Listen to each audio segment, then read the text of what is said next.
Okay, we're back. Straight up, no chaser. We are live talking about divorce. Please make sure you guys call in 770-988-6461. Listen, we need you guys to call in. Call in with a comment. Call in with a question. Just call in. Don't just sit here and look at us. Call in. You know, we're up here for a reason. So you guys call in as we're talking about some real stuff. So we were talking about divorce and I guess, you know, the part that they had played in, you know, I guess it being or becoming what it was. And Candace was saying about toxic love, 6 years. So that's 6 years of a relationship that you said you had plenty of reasons to walk away, but you didn't walk away. But it made you feel some kind of way. Have you ever found that toxic relationships, you just fall so deep in love? It's like, why? It's like, it's like you just can't get enough. It's a sick love, it's an and then addiction too. It is an addiction. You can be addicted to a person. Yeah. I'm glad you never experienced that. But you know, my reason for not experiencing it was not a good reason. I realized later on that because of my childhood, because of the dysfunction and the abuse from my dad, I never really trusted a man enough to love him like that because I always expected him to do something. It. So I realized later on in life, I was on guard all the time, waiting for something. Even though I was there all of those years, as long as I could do what I did, manage everything, be in control of everything, it was no problem. It was when I wasn't in control. And I look back that I realized you never gave all of yourself. You never even tried because I kept waiting. So when are you going to do something and I'm going to have to, you know, leave you hurt or whatever. Yeah. And so, but I couldn't see it then. I really could not see myself then. Wow. But later on, I realized I never really loved. Right. Wow. No problem. Okay, so when did you realize, or what was your part? My part would be putting him in a place he shouldn't have been, making him my God. Just, you know, he could have all of me, like whatever he needed, money, time. Like I just wanted to be around him because we had spent a lot of time together, regardless of what he had did.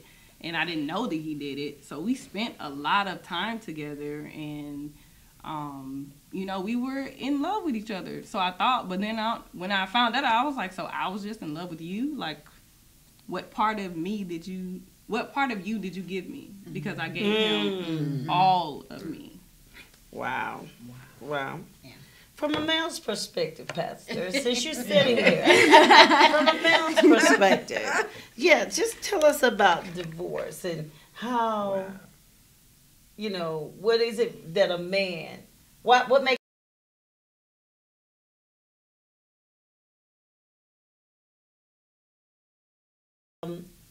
I heard a man say one time that I was counseling that he couldn't forgive his wife, although he had cheated before. But he could not forgive his wife because he felt like it was like his car, that it was violated. You know? And it was like, he said, my car got broken into one time. He said it was never the same. I never wanted it like that anymore. And he said, I'm having the same encounter with my wife. Wow. So men think and process different. We forgive 100 times. Yeah. But they don't forgive like that. No, I mean, what would make a man stay outside of kids? I mean, it would really be, it would have to be love. I mean, is he really in love with her like that? I think some men, the reason why they process that way, that they could do something and then if the lady do it, then it's totally different because most men look to women to, they may not admit it, but to affirm them. You know, so when you do something, then you're like, you know, you're damaging that. Now you really affected me to the core because there's a certain part of me that I gave you that, you know, that encouraged me. You know, there's a certain part of you that I depended on to keep me lifted up, to keep me going. So I think some men kind of, you know, I don't want to say make them their mother, but it's a certain affirmation that I believe that definitely. women have, and that's why men will process that way. But then again, you have men that get married, and they'll get married with in mind certain levels of commitment that they'll do, and there's a certain level they won't go beyond. So, you know, not to say that's your case, but I think that there was a certain level of commitment that he was willing to give. Beyond that, he wasn't going to do. You know, and that's why, you know, it's not good to really rush into a relationship or into marriage. You have to really get to know, because men process that way. Emotionally, they are not as attached as they need to be, as they're supposed to be. Then you factor in, you know, growing up, you factor in, you know, how many, and George is bad for this, but how many, you know, women to men ratio that's always talked about. So some men, you know, have that in mind. Okay, well, you know, why commit all the way when there's a whole field of women? There's a lot of options. So I don't know. I mean, marriage is great, but a lot of men are not mature enough to be married. I agree with you. You know, they're not mature for marriage. They're mature for a relationship, but not for a committed marriage.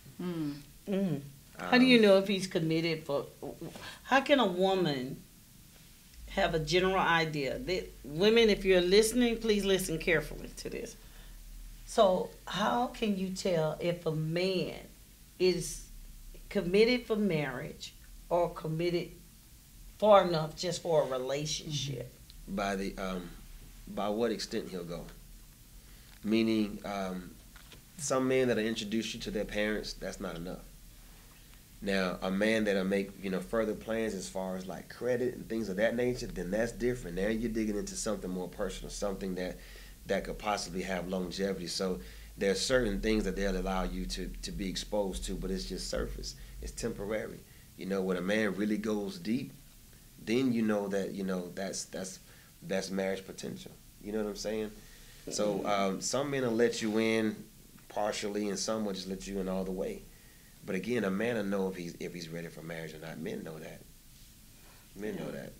So you know? Don't get to the place where you think that the meeting the family like it used to be That's not always is a sign, because the family meets the family meets women every other day. Right. I have a brother, so we met girls every other day that thought they were the one because they were coming to meet the family, and the family has to keep that secret. You know, unlike myself, I didn't keep the secret. I was a baby, so I told.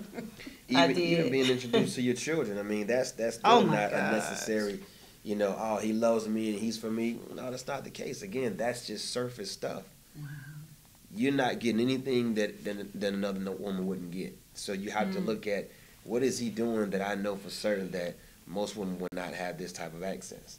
Then you can start breaking down, you know, and kind of narrowing down what kind of person he is. But it's a game. It's very unfortunate, but it's an amazing game. Wow. It's a game. It's a game. Chess. You know, it's a game. Yeah. All right. 770-988-6461.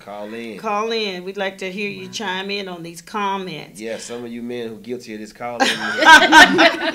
So we can, you know, dialogue about this thing. Let's help our ladies out. Okay, let's talk about image and stigma and shame of divorce. And, you know, I think a lot of people want to get divorced, but the image of it makes them stay, and they can't do it. We're in separate rooms. We don't do anything together, but we want to keep up an image of that. So tell me about the image and what you went through and the stigma that you know, incurred after, you know, you exposed it. Because there's so many things, and I think I said last week, that goes on before we get to the place of divorce. It just doesn't say, okay, I woke up today and decided to divorce you. There's so many things that have led up to that decision that we kept secret. Right. And so everybody's like, not them. No, but there's so many things that have happened So- to lead up to that? Hold on to that. We actually have a caller. Caller. Right. Who's bold enough? Hold on, DJ. Hold on for 1 second. Hello? All right, caller, you there? Hello? Y'all can hear me? Absolutely. We can hear you loud and clear. Okay, this Kenneth, this the old freeze. All How right. y'all doing tonight? Doing well in yourself? Okay.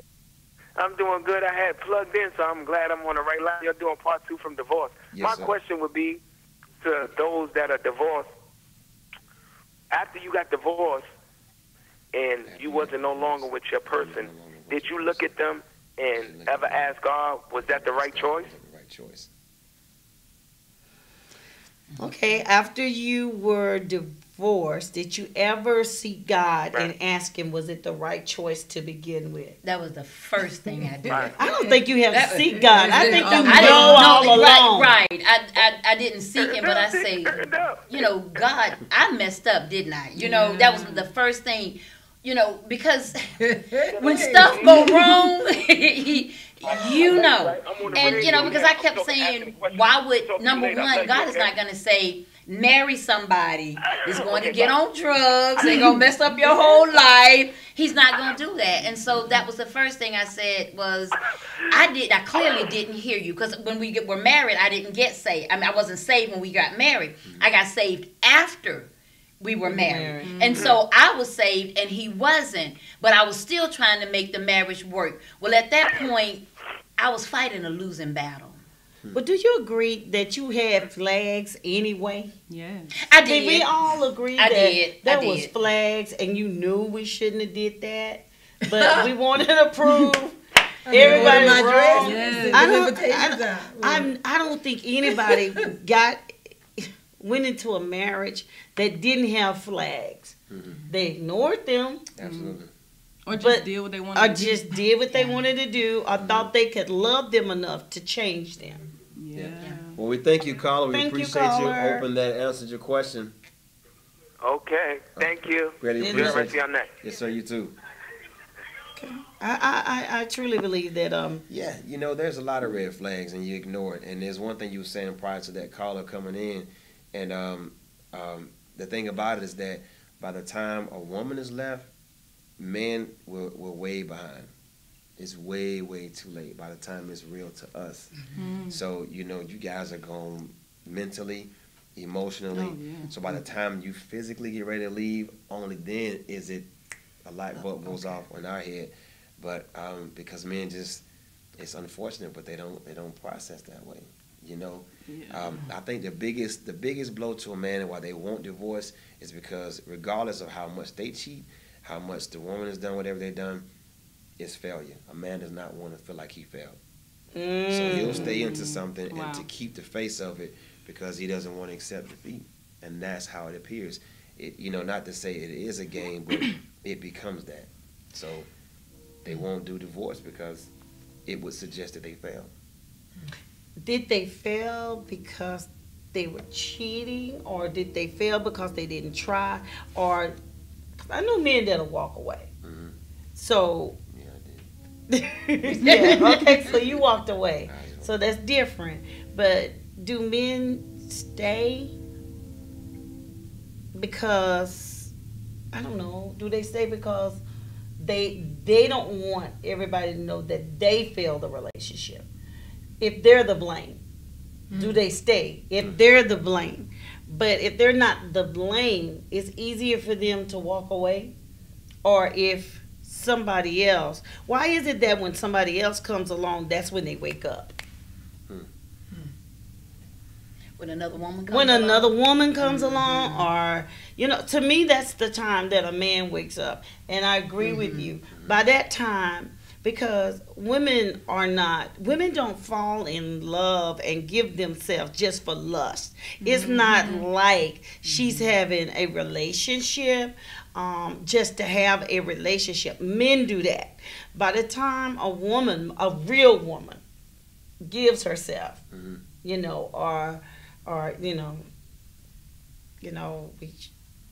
let me go back to before I was saved. By the time I cheated, I was gone emotionally. I lost my train of thought. But you already gone emotionally because it's so much has happened. So there's nothing you can really do to get me back because I've already left you. I didn't leave you in that relationship. The physical relationship solidified that you lost. Yeah. No, the physical aspects of a woman giving herself, especially in marriage most of the time, she's not playing around just to play around. Not at all. Most of the time with a woman, when she's playing around, she's playing to win. Right. Men play around to, it's sexual, it's physical most of the time because they're controlled. It's their eyes. But a woman, she's playing to win. That's why you see ferocious women. Have you ever seen them by any means necessary? Yes.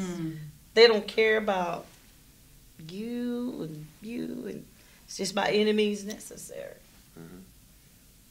I think sometimes when another woman comes in and the man leaves, for me, it's almost like you say, he already wanted to go, but he wouldn't say he wanted to go. He already had issues, and now she becomes a justifiable reason because now she'll help him. Say, well, this is because he can talk to her.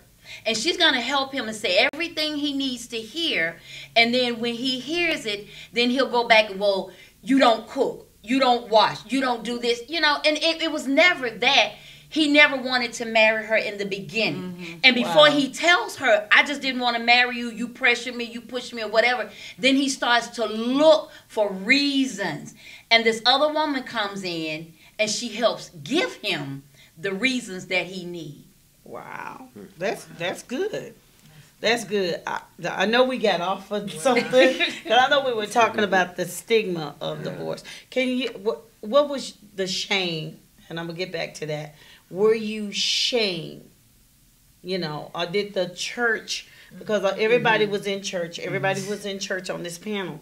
Was there shame? Was there a stigma that came against you, your friends, For me, family? For me, it was the church and family, because everybody kept saying that you're supposed to be saved, and I didn't understand what they had to do with me divorcing him. I'm not happy, he's on drugs, and I don't understand what my salvation has to do with that. But then all of a sudden, my salvation is in question because now I'm divorced.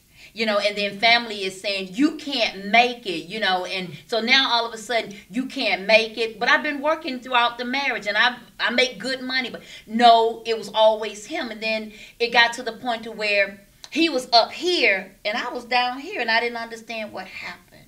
Wow. So I started to feel bad, like I had actually done something wrong because I stood up to say, no, I'm not going to put up with this. Great point. But it was a church and the church people. Great point. Miss Candace. I remember being very embarrassed because I said in the beginning, everybody I knew was getting married. Well, these people were still married. So, they still married. And they look pretty good. Things look pretty good. And it's like, man, I'm suffering. And so, when I finally, decided to, to break up, I was so embarrassed. I mean, I felt like a failure. I felt like I immediately was less than. I was embarrassed to see people. Fortunately, I had moved, but I remember being afraid that when I would come back to town, I would see people. I remember, wearing my rings after the divorce because I didn't want to look like an unwed mother to people that didn't know me.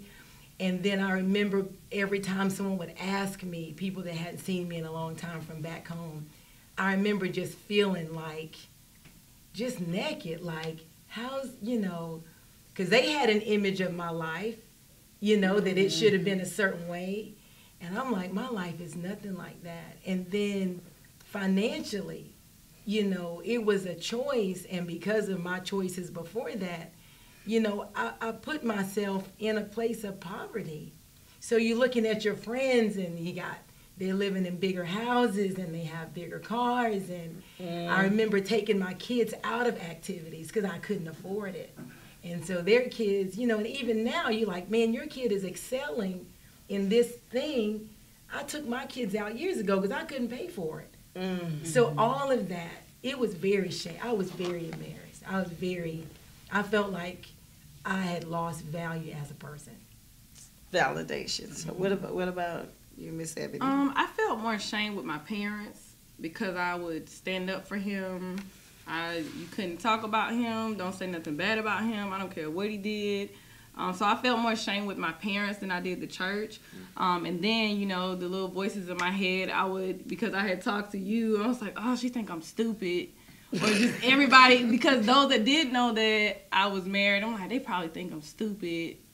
But they don't even know. So I'm going through all these conversations in my mind and in my head, and you just want to tuck your head and just be like, but then, sometimes I didn't feel that ashamed coming into church because I am so young, so people don't really think that I was married or went through that. That's true. So is it fair to say that to some degree marriage validated us as women? Yes. To some degree, it validated. Yeah, even though you were suffering. Yes. Right. You're still, was in that club. Yeah. You're still in the club. Wow. I think for some men too, there's a certain level of validation also, because it shows other men that you were able to kind of mature quicker in a sense. Mm-hmm. You were able to out of all of these options to narrow down to the one. You know what I'm saying? So that kind of separates you from a lot of men that are just out there, playing the field. So there's a certain level of validation there too. So how did you know your wife was the one? You. Good answer. Good answer. How did you know? I know you were the one? Yes. Well, let's see. You know what? Our story is a little different because we were actually in the church, and I knew you was watching me.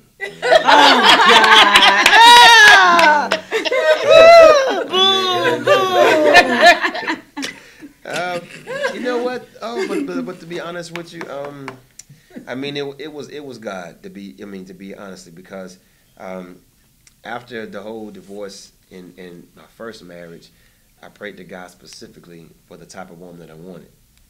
And, when I met you and, after I was able to move beyond the pastor part and to kind of get to know you, that was it. I mean, everything down to the T. And I've never experienced anything like that, but everything that I prayed for specifically down to the last thing, that's exactly who you are. That's what God presented. Wow. So I knew then. Yeah, I knew then. I asked you that not because I wanted you to flatter me, but thank you for that. But anyway, I asked because I want, women to know and even men to know that you will know. Once everything, the smoke, the glitz, the glam is gone, I think you will know who this person is and if this person is who you want to spend the rest of your life with. And I think that's what happened the first time. Not to take anything from her because I'm not trying to bash her, but I just felt like she was that person. You know what I mean? And again, this is no disrespect. There was nothing special, meaning something out of the ordinary that she was or that she did. It's just I just felt like she was the one that I would really like to live life with her, and that was the process. And so, yeah. Okay. Okay, what happens when your family still deals with the other person or the ex? Or what if your family never agreed with your current? Oh, wow. Oh, mercy. Does that make sense? Yes. They still deal with the ex and they don't, make it easy for the current. Anybody had any experience in that? Uh-oh. Okay. I experienced that. Yes, I did experience You accepted immediately? Oh Like- no, my dad did not like him. There were problems from the beginning, so I didn't experience that. So once they found out what happened, it was like, I don't need to talk to him. I already didn't like him. So Did you get married without your parents? yes, Oh, they didn't know you got married. no, Oh. and that was a sore spot too. Yeah, So, yeah. That'd be hard for them to get over. yeah. That would be hard. So, Yeah. Well, anybody with my family, anybody that came after my ex just wasn't good. And they made it known and they made it very hard to the point of pulling away from me and separating themselves from me. So because I asked my mom, I said, but I'm still your daughter. You don't have to like my choices and people, but you still have to love me as your daughter. But she couldn't. She Wow. couldn't separate the two. So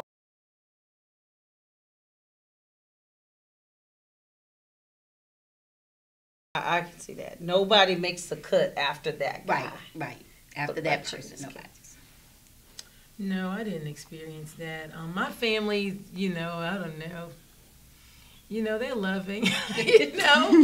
My ex can still come around. But you're in an interracial. Your marriage was interracial. We got to bring that out. A white guy, not an Asian. He was white. My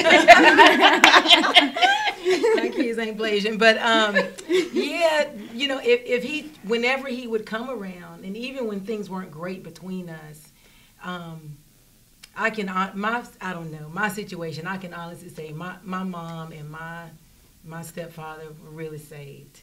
And so even when reconciliation didn't appear to be possible, they never made him feel any kind of way, because they knew those were their grandkids' dad. And as long as he wasn't unfit, they were fine. So, they didn't choose between us, but they helped to make it less awkward. Well, what I about can't his say that. family? I don't have anything at all to do with his family. I think I'm Facebook friends with a couple of cousins. But after our marriage ended, there was nothing at all. I don't know that he's in a lot of contact with his family, but absolutely I'm not.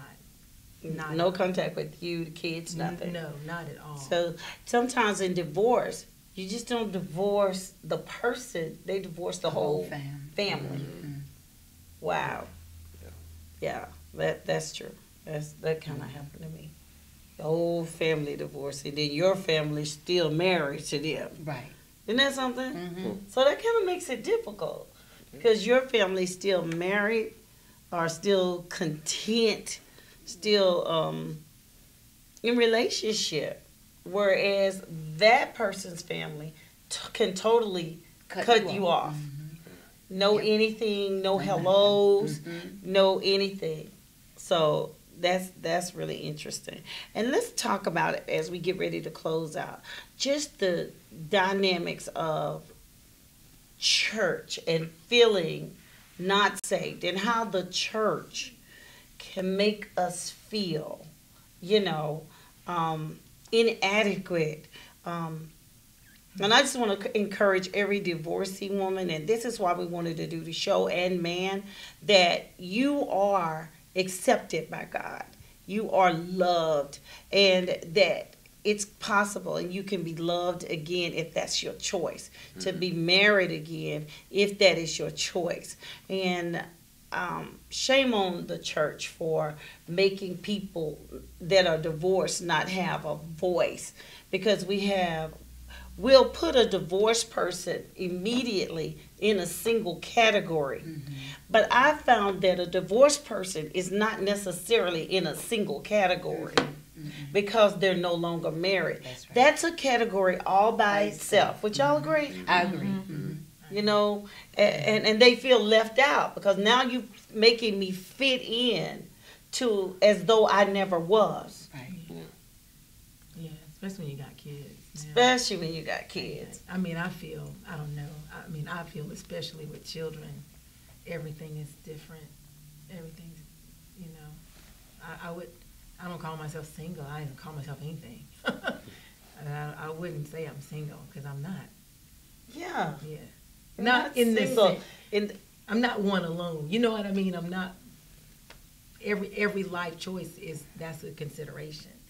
Unlike being, you know, truly like alone. So That's good. I mean, that's a good point. I hadn't factored that in like that. So that's actually pretty good that you guys even say that there's a difference between, you know, single and divorced, because in the man's mentality, divorce means single. Single. Free. Divorce means unattached. single. Yeah, divorce means single. So. Did you find, Miss Jackie, that when you got divorced, that you felt some kind of way? Even with the church, because they do categorize. And they put you back in a category as though you never were. I did. I felt some kind of way because here I am now, a single mom, and I'm being categorized as single, but treated as something totally different. If that makes any sense. I wasn't treated as single, but I was categorized as single, and it's confusing, you know, because you're saying, well, what am I? Where do I fit in? You know, and then the church, you can only do certain things because you're now single, but yet you're not single. And I mean, it was just so confusing that, you know, I was made to feel like you can't do anything. God is not pleased. No. He's not going to use you. He still loves you because he has to, but that's about the extent of it, you know? Yeah. And so there you are, you know? So, lastly, we got about 2 or 3 minutes. Mm-hmm. I want to give everybody about 30 seconds to talk to me about, although everything you went through, the hard, the nightmares, did you still go through grief? I went through grief because divorce means to divide by force. Although you know it's the right thing, it's not a mentally easy thing for me.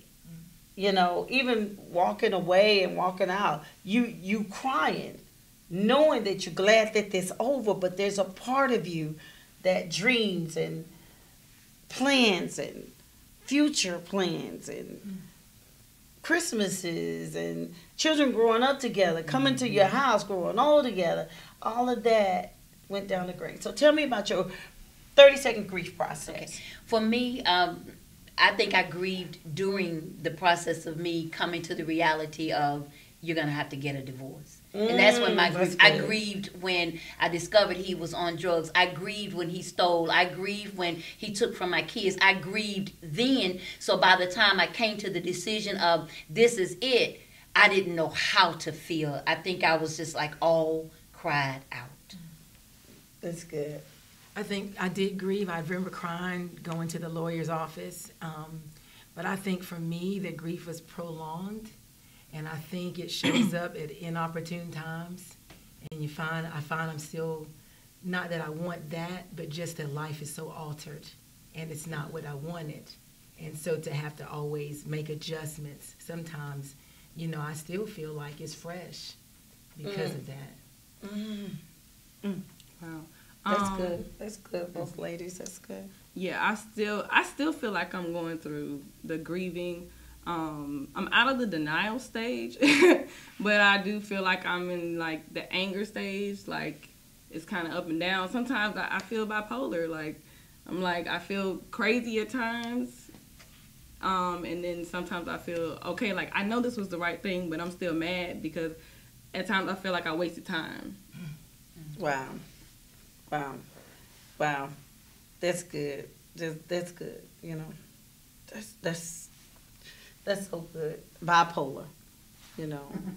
You know, and it is because you're up and down. You want it, you don't want it. I should do it, I shouldn't do it. I'm gonna stay, I'm gonna leave. It's an emotional roller coaster. It just doesn't slide out of it like that. So, we thank you all for joining in tonight. Divorce, Thank you. I survived. Thank you. And so we thank every lady on the panel, Miss Jackie, Miss Candace, Pastor Nick, Miss Rhonda, Miss Ebony. So we just thank everyone for sharing their story, for being open, being transparent. We pray that it helped you tonight, and pray that you would tune in next week. Next week, this same time, Wednesday, 7 to 8 p.m. You can catch us right here, 108praiseradio.com. Follow us, follow the station, doing great things, going great places. Straight up, no chaser.